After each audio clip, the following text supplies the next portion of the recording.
My name is Miriam. I would love to explore this platform as a space for our students to share their stories and experiences working with IKYA in a conversation with me. So, I'm so lucky to have a chat with Anne, who is an IKYA student. She has a deep connection with animals and especially horses. She is, as we speak, in Finland, so we didn't have the possibility to meet in person. Hi, Anne. Welcome. Thank you. First of all, Anne, tell me just a little bit about yourself. Yes. Hey. Yes, my name is Anne. And first of all, thank you very much for inviting me to this interview. So I'm from Finland, and actually at the moment I'm living kind of 50-50 in Finland and in Norway. And I have studied with IKYA now about a little bit over a year. So I'm kind of new student, but it doesn't feel like that at all. It was so kind of natural and easy to start studying with IKYA, and it felt for me like a home. And yeah, and since that, I've been so super excited to learn more. Can you share with us what made you decide to join the IKYA Mantra course last year? Yes, I could start a little bit by sharing what was kind of my starting point before I did decide to join the Mantra Collection 4 course. It's now about 1 year ago. I had no experience about working with mantras, or I didn't understand kind of what means vibrational tool. Or at least that was something that I thought. I thought that it would be something new for me. And then when I was thinking about joining the Mantra course, my mind was quite interesting. In my mind, kind of thoughts that popped up were like, well, I don't anyway like singing, you know? I maybe I sound stupid when I sing. It was so interesting that the whole mantra stuff actually sounded quite ridiculous in my mind. And I was kind of wondering if I ever can become seriously studying those as a professional tools. And it sounds now so kind of, well, let's say interesting. But yeah, those were the thoughts that my mind was producing. But luckily, I was smart enough in that point that I knew that this is exactly good example how my fears and ego are producing those thoughts, that it's not me. So when I kind of made this simple meditation practice to not listen to my fears and ego talk, and to be more tuned with my flow and kind of listen more what I think, what I know, I kind of knew right away that yes, these mantras are actually something that are really familiar for me. I knew that, yeah, it's like the most natural way to work. It's more that I just have forget those, and I had disconnected myself, that way of working.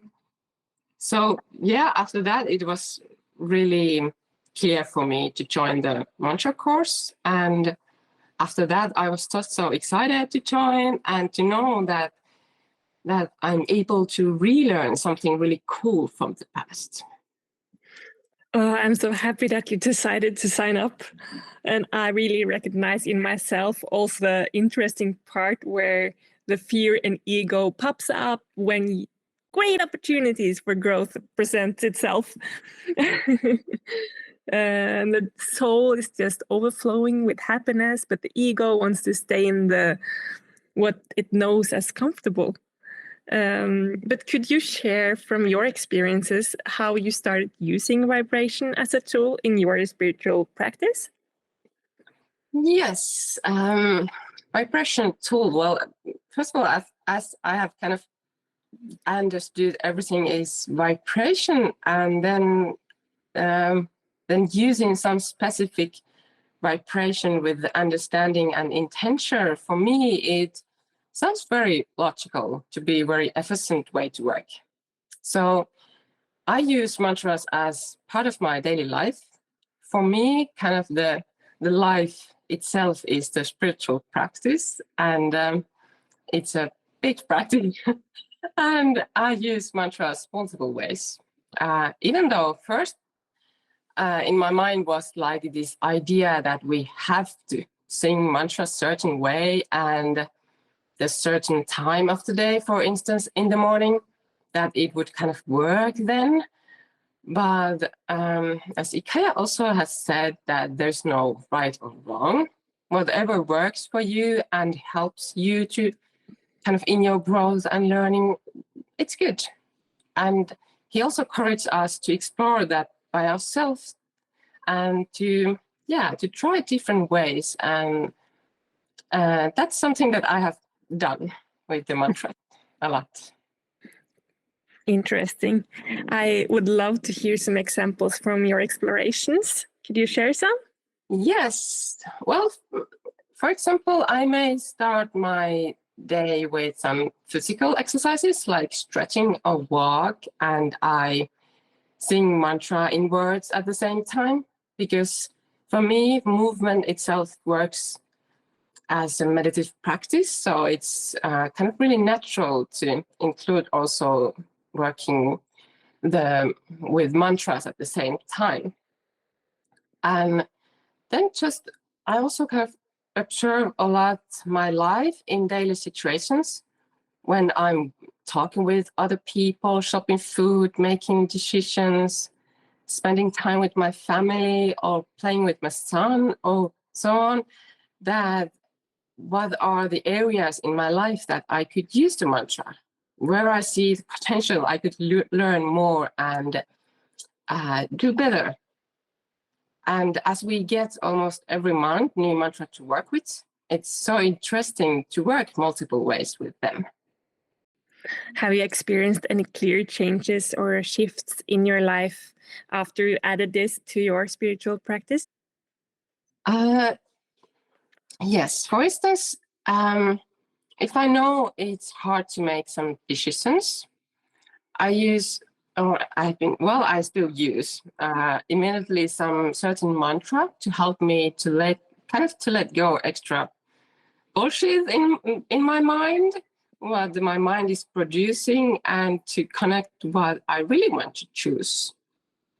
Or, for example, as I work with horses, it's very important that I'm present and that my ego and stories of my mind are not kind of blocking the information and communication that I use working as a horse trainer.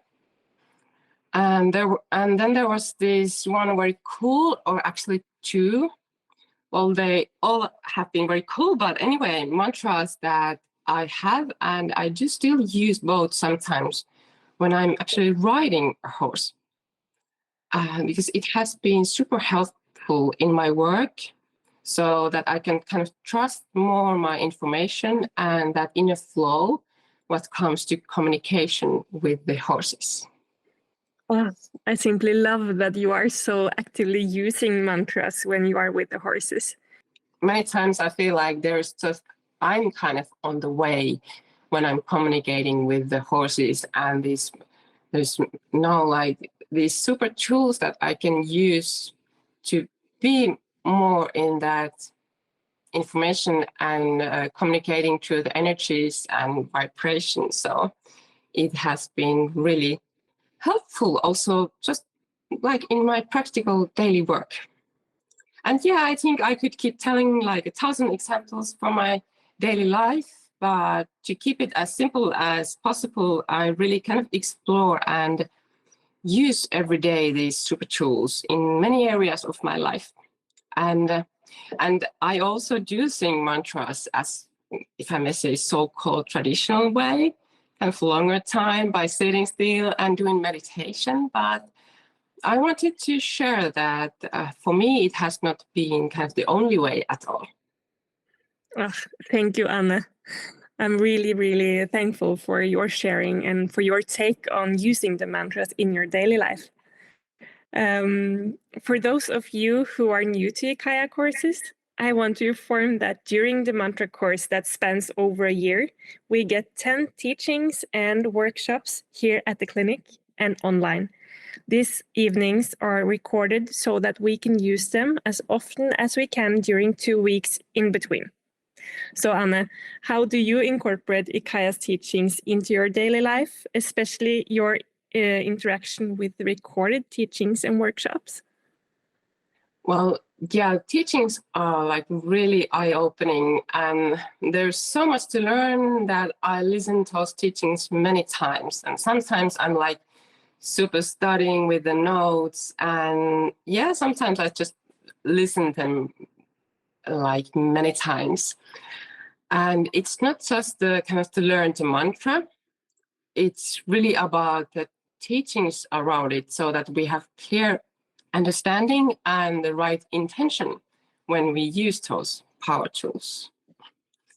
And the experience that I have about the teachings, that if you are listening to them, the teachings also really works that way, that when you get more understanding about life around you, you just can't see any more things in your life like before the teaching. I feel that the teaching itself works in me, especially that way, that I'm more open to make changes in my life, and that I see through my patterns and fears, and through that I'm just able to learn faster. And I really want to learn. I want to grow, and I want to reach my goals. So I just love these tools. It's a lot of work, but I'm ready and I'm willing to work for my life. That's so wonderful and inspiring. Thank you. And thank you so much for the gifts that you are giving by stepping out of the comfort zone and sharing your unique journey with me and with us. I'm also very thankful for the opportunity to get to know you better, Anna, and I look forward to next time I can meet you in person. And we are coming to an end now. So do you have any last words that you want to share with those who are new to working with the IKYA mantras or to studying with the IKYA at all? Yes, my last words. Well, I'm super interested who are joining the course. And so especially if there's now someone listening who is new to study with IKYA, I would just want to share and tell that there's so many amazing people around the IKYA studies and courses that you can be sure that everybody is super welcome. And the workshops are really nice and kind of easy way to hear more others' experiences too and learn from there. And both ways to study, physically at the IKYA Center or online, work super good. So there's no need to worry if you're not living near to Oslo. Actually, I really think it's so cool that IKYA students are connected really from all over the planet. I have to say goodbye to you. And also to you who took the time to listen. I hope that this conversation with Anne made you a little bit more curious about the next mantra course. And maybe you can use this sharing as a mirror into your own journey. I know I did. So did it resonate? Did it trigger you or reminded you of something? So thank you, Anne. Thank you. It was super nice to talk with you. Bye-bye. Bye-bye.